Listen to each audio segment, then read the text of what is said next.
우리는 계속해서 매주마다 산상수훈의 말씀 중에 첫 번째로 하신 말씀 팔복에 대해서 살펴보고 있습니다.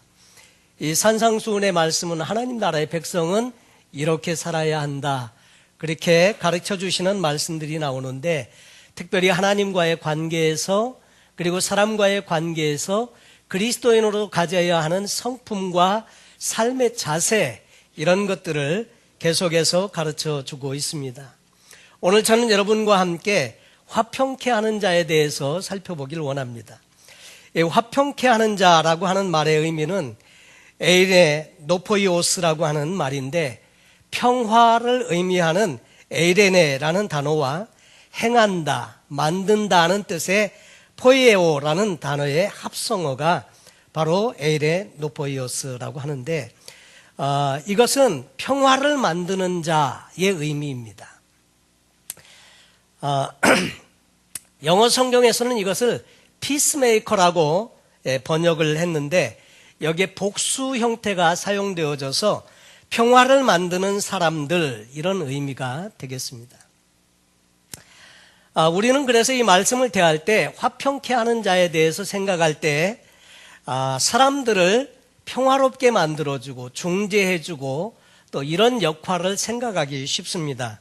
그래서 이 말씀을 보고 세상의 피스메이커가 되라고 하시나 보다, 그래서 그런 사람이 되려고 애를 쓰는 경우도 종종 있습니다.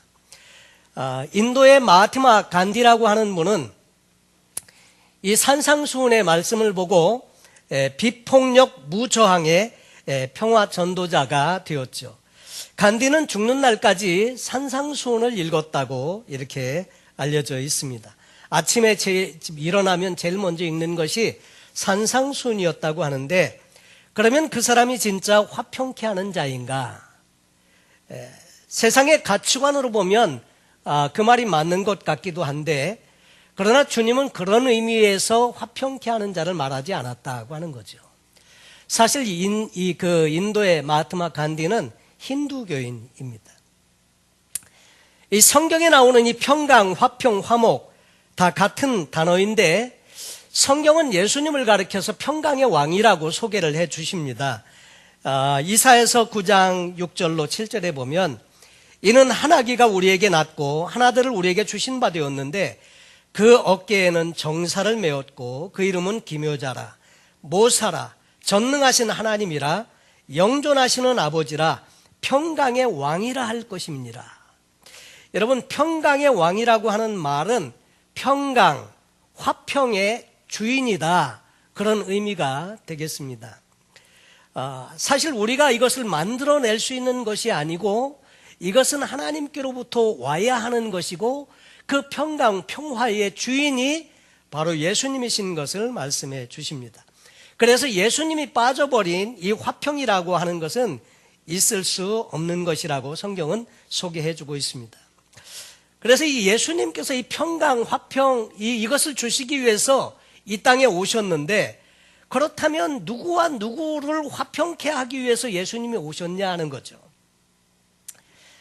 하나님과 하나님 백성 사이의 화평을 위해서 이 땅에 오신 것임을 성경은 우리에게 가르쳐 주십니다. 그리고 이 수직적인 화평이 이루어지면 수평적인 사람과의 화평이 이루어지게 되는 것을 말씀해 주시고 있습니다. 예수님은 하나님과 하나님의 백성 사이를 화평케 하기 위해서 오신 분이십니다. 그래서 오늘 성경 본문에 나오는 자, 이 화평케 하는 자, 에이레네 포이오스라고 하는 이 단어는 성경에 딱 2번 등장을 한다고 하는데, 형용사로는 오늘 본문에 등장을 하고, 그 다음에 동사로 등장을 하는 것은 골로새서 1장 20절에 등장을 합니다. 거기에 보면 이렇게 써 있습니다. 그의 십자가의 피로 화평을 이루사 만물 곧 땅에 있는 것들이나 하늘에 있는 것들을 그로 말미암아 자기와 화목해 되기를 기뻐하심이라. 그의 십자가의 피로 화평을 이루사. 여러분, 이 말이 마태복음 5장에 나와 있는 말과 같은 단어인데, 화평을 이루었는데 무엇으로 화평을 이루었다고요? 성경에 보니까 그 십자가의 피로 화평을 이루셨다. 그래서 하나님과 화목되게 하기를 기뻐하셔서 하나님은 예수를 보내셔서 그를 십자가에 달게 하시고 그 피로 말미암아 하나님과 우리를 화목되게, 화평하게 만드셨다고 합니다. 그러니까 이 화평이라고 하는 것들은 남들을 평화롭게 해주는 그런 정도의 의미가 아니고요, 이것은 세상에서 유일하게 화평케 하기 위해서 오신 예수로 말미암아 1차적으로 하나님과 우리와의 화평이 이루어졌고, 그 화평을 소유한 자들로 인해서 사람들과의 관계에서도 화평이 이루어지게 되는 바로 그것을 말씀해주고 있습니다. 원래 이 인간이라고 하는, 이 사람이라고 하는 존재는 원래 자기가 자신의 주인이 되어서 그렇게 살아갈 수 있는 그런 존재, 이 자율성을 가지고 있는 그런 존재로, 물론 자유의지를 주었지만 사람은 원래 절대 하나님을 의존하고 살아갈 수밖에 없는 그런 존재로 만드셨다고 하는 거죠. 너희가 어린아이와 같지 않으면 결단코 하나님 나라에 들어갈 수 없다는 말은요, 여러분, 어린아이는 아무것도 모르고 절대적으로 의존할 수밖에 없는 그런 존재가 어린아이거든요. 그래서 그 하나님을 향해서 절대적으로 의존하고 그렇게 살아가는 자, 이런 자를 하나님께서는 하늘의 백성으로 소개를 해주고 있습니다. 그래서 사람이 선악과를 먹고 난 다음에 자신이 갖고 있는 선악 구조에 의해서 선과 악을 구분하면서 그렇게 살아가도록 만든 것이 원래 아니라는 거죠. 하나님은 그것을 싫어하시고 거기에는 평화가 없습니다. 그래서 선악과를 먹고 사람이 범죄하고 타락함으로 말미암아 하나님과 원수가 되었다고 성경은 우리에게 말씀해 주고 있습니다. 그런 우리를 하나님께서 당신과 화목되게 하기 위해서 예수를 보내셨고, 그 아들 예수를 십자가에 매다심으로 말미암아 비로소 하나님과 원수된 우리 사이에 화평이 이루어진 것을 말씀해 주십니다. 그 사건이 바로 십자가의 사건이고, 그 사건이 바로 예수 그리스도의 죽으신 그 사건이다 하는 거죠.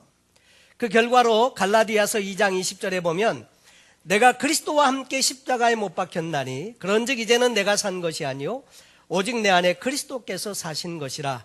이제 내가 육체 가운데 사는 것은 나를 사랑하사 나를 위하여 자기 몸을 버리신 하나님의 아들을 믿는 믿음 안에서 사는 것이라. 여러분, 우리가 예수님께서 십자가에 죽으셨을 때 우리도 거기에 함께 십자가에서 죽은 겁니다. 이것이 만약에 우리에게 있다고 하면, 우리가 죽은 존재, 이미 예수님을 내 구주로 모셔드릴 때 내 모든 자아도 나의 자존심도 다 죽은 존재라는 것을 인정하면 누가 좀 우리에게 마음 상하게 해도 자존심이 상할 이유가 없고, 또 남들에게 조금 소홀한 취급을 받아도 괜찮아야 하는데, 실상 우리는 참 그렇지 못한 부분들이 참 많다는 것을 안타깝게 생각을 합니다. 원래 우리도 십자가에 죽은 존재인데, 그래서 내 존재가 십자가에서 예수의 죽으심과 함께 죽고 장사 지낸 바 된 그것을 우리가 성경을 통해서 발견하게 됩니다. 그렇게 될 때 진정한 하나님과 우리 사이에 화평이 이루어지게 되고 평화가 온다는 것이죠. 내가 죽으면 부활을 못하니까, 그러니까 나를 예수 안에서 함께 죽이시고 예수님이 부활하실 때 나도 함께 부활하는 것입니다. 여러분, 단순히 십자가의 사건은 우리의 구원만을 이루시기 위한 사건이 아니고요, 그 죽으심과 함께 더불어서 부활의 영광도 함께 동참을 하는 것입니다. 그래서 이 땅에서 살면서 예수 그리스도의 승리하신 그 삶을 우리도 살게 하기 위해서 우리를 초청하신 것이 십자가의 죽으심이고 부활의 사건이고 하다는 거죠. 여러분, 내가 죽으면 하나님과의 관계도 화평이 이루어지고 사람과의 관계도 화평이 이루어지는 것 같습니다.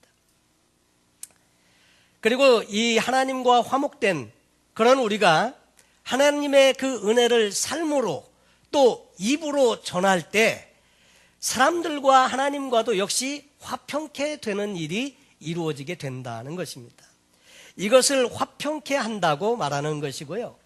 그래서 예수의 복음이 전제되지 않은 화평은 진정한 의미에서의 화평이라고 말할 수 없다고 하는 거죠. 바울은 이것을 우리에게 화목케 하는 직책이라고 소개하는데 고린도후서 5장 17절로 20절에 보면 그런즉 누구든지 그리스도 안에 있으면 새로운 피조물이라 이전 것은 지나갔으니 보라 새 것이 되었도다. 모든 것이 하나님께로서 났나니 저가 그리스도로 말미암아 우리를 자기와 화목하게 하시고 또 우리에게 화목하게 하는 직책을 주셨으니, 여러분 먼저는 그리스도 예수로 말미암아 우리를 하나님과 화목되게 하시고 또 화목된 우리에게 화목하게 하는 직책을 주셨다. 성경은 그렇게 말씀을 하고 있습니다. 고린도후서 5장 17절에 보면 이는 하나님께서 그리스도 안에 계시사 세상을 자기와 화목하게 하시며 저희의 죄를 저에게로 돌리지 아니하시고 화목하게 하는 말씀을 우리에게 부탁하셨느니라. 이러므로 우리가 그리스도를 대신하여 사신이 되어 하나님이 우리로 너희를 권면하시는 것 같이 그리스도를 대신하여 간구하노니 너희는 하나님과 화목하라. 여러분, 하나님과 화목하라는 이야기는요, 우리를 위해서 화목의 제물로 보내주신 예수 그리스도를 믿어서 죄로 말미암아 죽을 수밖에 없는 우리가 하나님과 새로운 관계를 맺어져서 그의 화평을 누리게 되는 관계로 들어가는 것을 말합니다. 그래서 이제는 그 은혜를 힘입은 자들에게 화목하게 하는 말씀을 우리에게 부탁하셨다.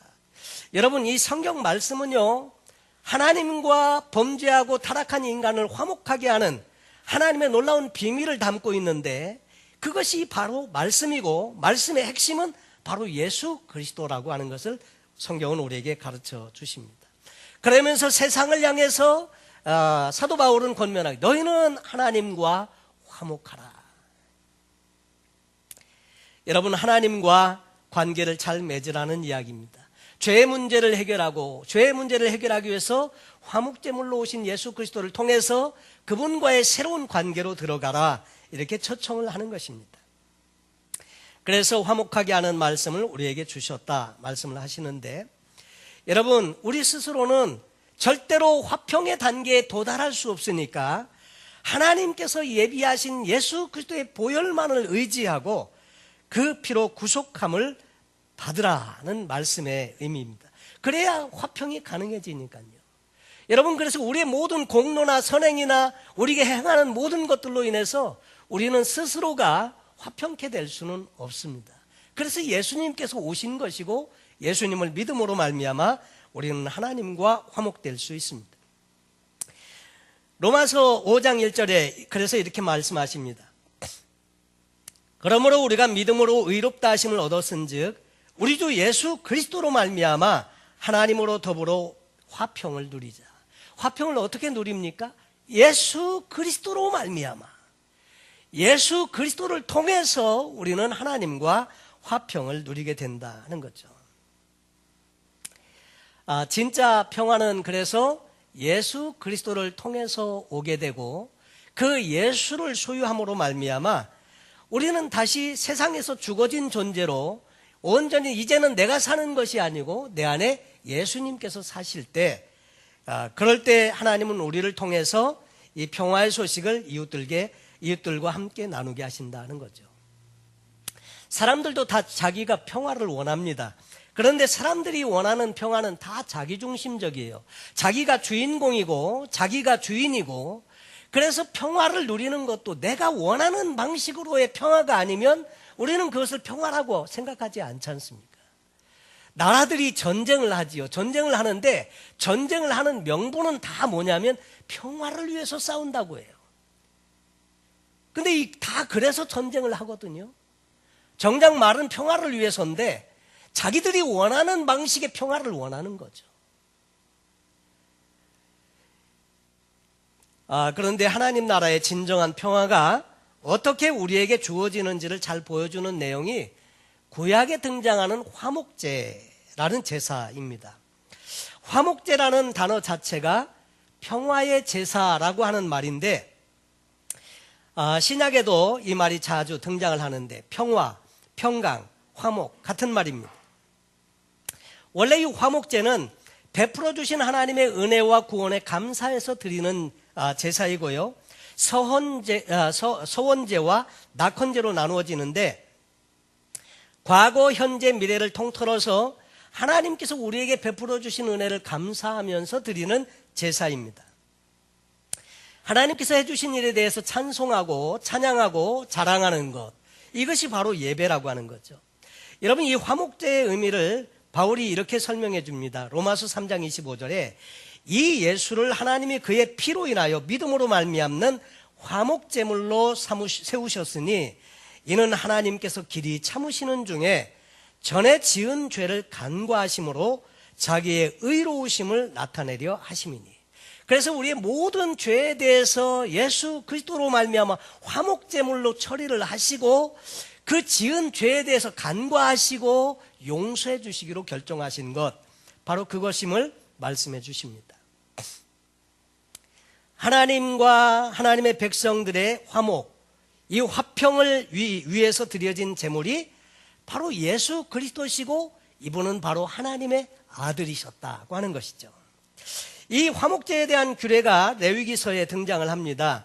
레위기서에 등장을 하는데 거기 보면 사람이 만일 화목제의 희생을 예물로 드리되 서로 드리려거든 수컷이나 암컷으로 흠없는 것으로 여호와 앞에 드릴지니 그 예물의 머리에 안수하고 회막문에서 잡을 것이요 아론의 자손 제사장들은 그 피를 제단 사면에 뿌릴 것이며 그는 또 그 화목제의 희생 중에서 여호와께 화제를 드릴지니 곧 내장에 덮인 기름과 내장에 붙은 모든 기름과 두 콩팥과 그 위에 기름 곧 허리 근방에 있는 것과 겉에 덮인 껍풀을 콩팥과 함께 취할 것이요 아론의 자손은 그것을 단 윗불 위에 있는 나무 위 번제물 위에 살을 찌니 이는 화제라 여호와께 향기로운 냄새니라.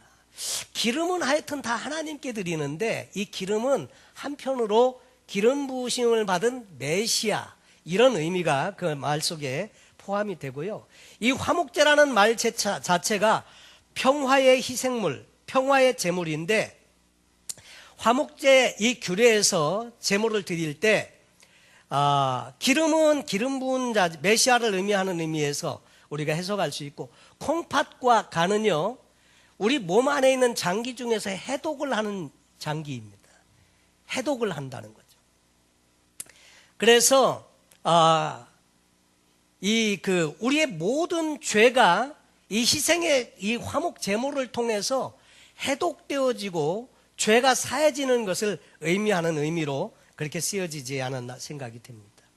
여러분, 화목 제물은 다른 제물과 달리 제사장과 드린 사람과 그 다음에 드린 사람의 이웃들이 함께 이 제사를 드리고 난 다음에 제물을 먹습니다. 여러분, 소 한 마리를 화목 제물로 드렸어요. 드리고 난 다음에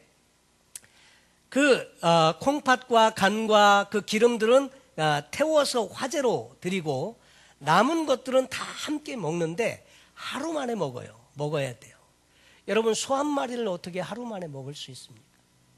그러니까 제사장도 다 와서 먹고 드린 사람도 먹는데 그것 가지고 안 되니까 이웃 친지 할 것 없이 전부 다 불러가지고 그 예물을 함께 먹는 겁니다. 그것이 화목제인데 여러분, 거제는 드리는 방법에 따라서 제사 방법이 여러 가지로 나누는데 거제는 제물을 들었다가 그 다음에 놓는 방법으로 드리는 것이 거제, 화제는 태워서 드리는 것, 그 다음에 요제는 흔드는 것, 요제는 흔들어서 드리는 제사, 관제는 붓는 거예요. 자, 그런데 이렇게 제사를 드리는데 희생의 제물을 화목제는 함께 끝난 다음에 먹는다는 거예요. 축제로 잔치가 벌어지는 것입니다. 왜 잔치가 벌어지느냐면 그 제물을 기뻐 받으시고 하나님과 우리 사이에 화목해 되어짐으로 그 일을 기뻐해서 함께 잔치한다, 이런 의미가 되는 것입니다. 그러니까 예수 그리스도를 화목제라고 본다면 예수라는 제물을 하나님께서 받으시고 이 예수를 드린 우리 모두가 예수를 믿음으로 그 제물을 함께 나누어 먹는 그런 형국인 거예요. 그러니까 예수의 살과 피를 함께 나눈다, 이런 의미가 있고, 그리고 예수의 살과 피를 먹은 사람들이 다 하나님께 바쳐진다는 뜻을 함께 포함하고 있습니다. 그래서 화목제이고 거기에 잔치가 벌어지는 겁니다. 모세가 이스라엘 백성들에게 유언을 남깁니다. 가나안 땅에 들어가기 전에 백성들에게 유언을 남기는데, 약속의 땅에 들어가거든 에발산에 단을 세우고 거기에서 화목제를 드리라고 합니다. 근데 가나안 땅에 들어가면 그리심산이 있고 에발산이 마주보고 있습니다. 그런데 그 성경에 보면 그리심산 앞에서는 축복을 선포하고 에발산 앞에서는 저주를 선포하라고 해요. 그래서 시편 23편의 1절에서 14절까지는 축복에 대한 이야기, 들어가도 복을 받고 나가도 복을 받고 다 복에 대한 이야기인데, 그 이후에 마지막 절까지는 다 저주를 받는다는 얘기예요. 이것을 어디서 알아고요? 하나는 그리심산 앞에서 축복을 선포하고, 또 한 무리의 절반의 사람들은 에발산 앞에 세우고 거기에 저주를 선포하라는 거예요. 근데 이 에발산은 황무하기가 이를 데 없는 산입니다. 저주받은 산. 그러니까 나무도 살지 못하고 풀도 살지 못하는 황무한 산. 그러나 반면에 그리심산은 축복된 산, 나무도 울창하고 풀도 자라고 아주 아름다운 산이 그리심산인데, 왜 하필 그리심산에서 화목제를 위해서 단을 쌓고 거기서 제물을 드리라고 하지 않고 에발산 앞에 단을 쌓고 거기서 제물을 드리라고 하느냐 하는 거죠. 거기서 내 하나님 여호와를 위하여 단 곧 돌단을 쌓되 그것에 철기를 대지 말지니라. 너는 다듬지 않은 돌로 내 하나님 여호와의 단을 쌓고 그 위에 내 하나님 여호와께 번제를 드릴 것이며 또 화목제를 드리고 거기서 먹으며 내 하나님 여호와 앞에서 즐거워하라. 자, 이 그 단을 쌓으라고 말한 이 에발산, 황무한 산, 저주받은 산, 거기에 단을 쌓으라고 하는데, 단도요 철기를 대지 않은, 다듬지 않은 돌로 쌓으라고 합니다. 그것은 인간의 열심과 인간의 노력이 하나도 거기에 들어가 있지 않은 순수한 돌이에요. 그러니까 전적으로 다 하나님이 하시는 것, 사람의 공로, 사람의 열심, 이런 것들이 포함된 것을 하나님이 원치 않는다고 하는 것이고요.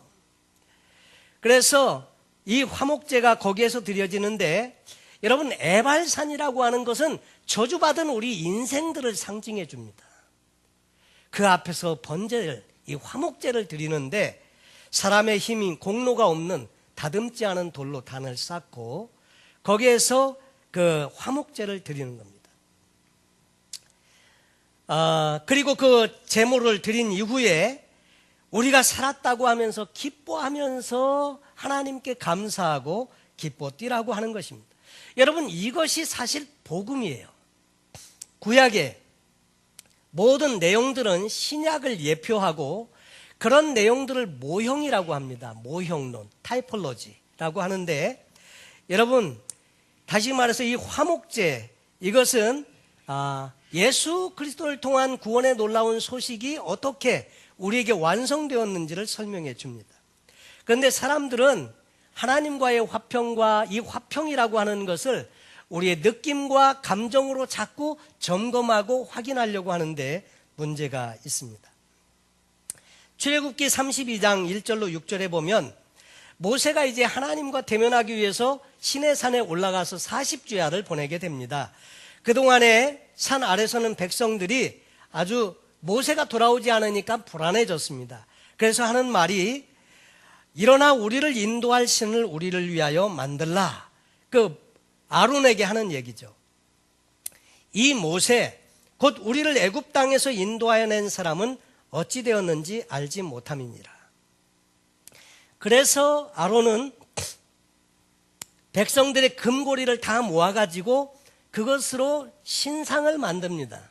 그래서 만들어져서 나온 것이 금송아지라고 하는 것인데, 고리를 받아 부어서 각도로 새겨 송아지 형상을 만드니 그들이 말하되 이스라엘아, 이는 너희를 애굽 땅에서 인도하여 낸 너희 신이로다 하는지라.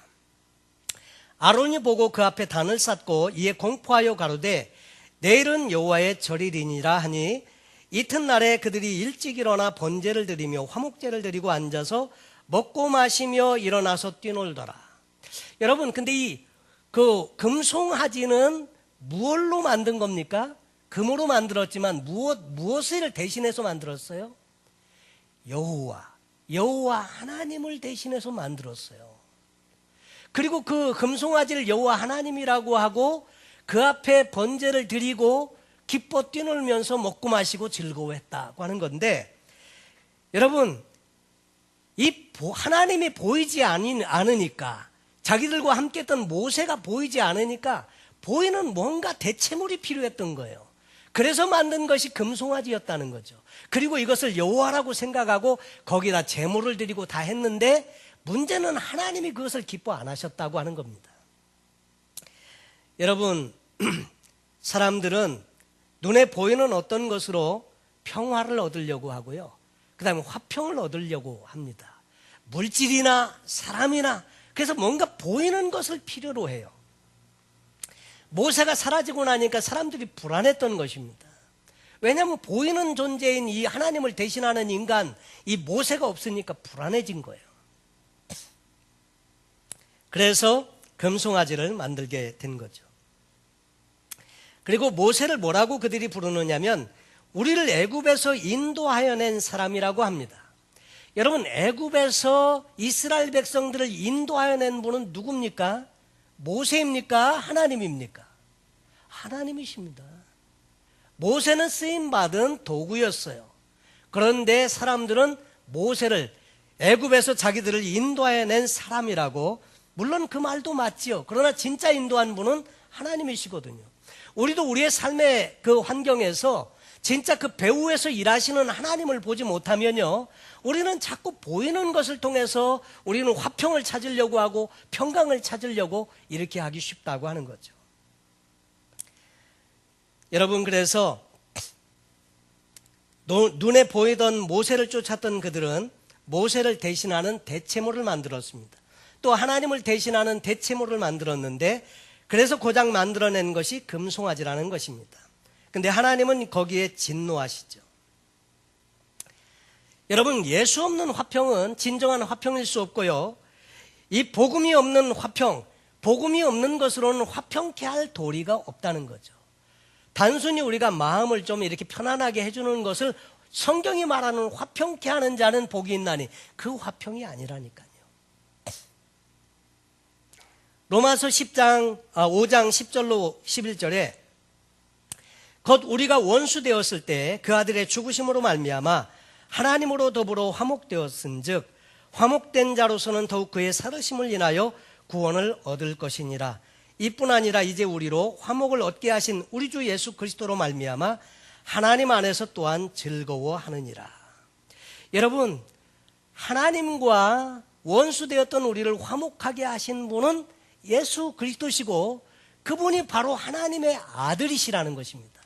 그래서 성경 말씀에 예수님이 하시는 말씀은 화평케 하는 자는 복이 있나니 저희가 하나님의 아들이라 일컬음을 받을 것이며, 이 화평은 두 가지 화평이 있는데, 첫째로 하나님과 범죄한 우리 사람과의 화평을 의미하고, 두 번째로는 사람과 사람과 원수되었던 이것을 화평케 하는 것을 의미한다고 하는 거죠.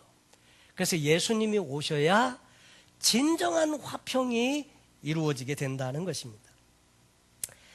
에베소서 2장에 보면 이방인이었던 사람들이 어떻게 그리스도 안에서 하나가 되었는지 그것을 이렇게 설명합니다. 이제는 전에 멀리 있던 너희가 그리스도 예수 안에서 그리스도의 피로 가까워졌느니라. 그는 우리의 화평이신지라. 둘로 하나를 만드사 중간에 막힌 담을 어시고 원수된 것 곧 의문에 속한 계명의 율법을 자기 육체로 폐하셨으니 이는 이 둘로 자기 안에서 새 사람을 지어 화평하게 하시고 또 십자가로 이 둘을 한 몸으로 하나님과 화목하게 하려 하심이라. 여러분, 이것이 이방인과 유대인이 어떻게 화목되었는지, 중간에 막힌 담이 어떻게 무너지게 되었는지를 설명해 주는 내용이라고 할 수 있습니다. 여러분, 우리가 예수 안에 있을 때 사람과 사람도 화평이 이루어지게 되는 것입니다. 여러분, 예수 그리스도로 말미암아 우리는 하나님과 화목되었고, 그 결과로 사람들과도 화목하게 되어지게 된다는 거죠. 여러분, 이것이 하나님의 아들이신 예수님이 오셔서 이 땅에서 하신 일입니다. 여러분, 화평케 하신 예수님의 십자가의 복음을 바로 이해하고 그 복음의 내용대로 우리가 바로 살아가면서, 다시 말해서 우리도 십자가를 지고 제대로 복음적인 삶을 살아가면서 우리에게 주신 이 화평의, 이 평화의 놀라운 복된 소식을 이웃들과 함께 나누는 것, 이것이 화평케 하는 자들이 해야 하는 일이라고 하는 거죠. 그래서 화평케 하는 자는 복이 있나니 저희가 하나님의 아들이라 일컬음을 받을 것이며. 여러분, 오늘 말씀에 평화를 우리에게 가져다 주신 하나님의 아들은 예수 그리스도시고, 그 예수를 통해서 하나님과 화목된 우리가 이 하나님의 놀라우신 복음의 말씀대로 함께 살면서 이 놀라운 소식을 전하게 될 때, 그럴 때 우리도 하나님의 아들이라 일컬음을 받게 된다. 하나님의 아들이 오셔서 하신 일이 화평케 하는 일이었기 때문에.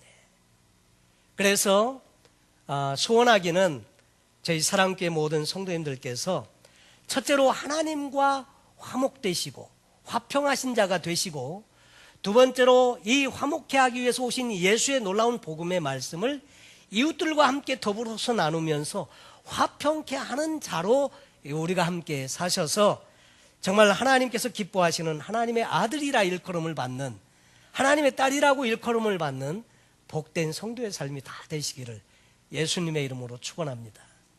축원합니다. 기도하겠습니다.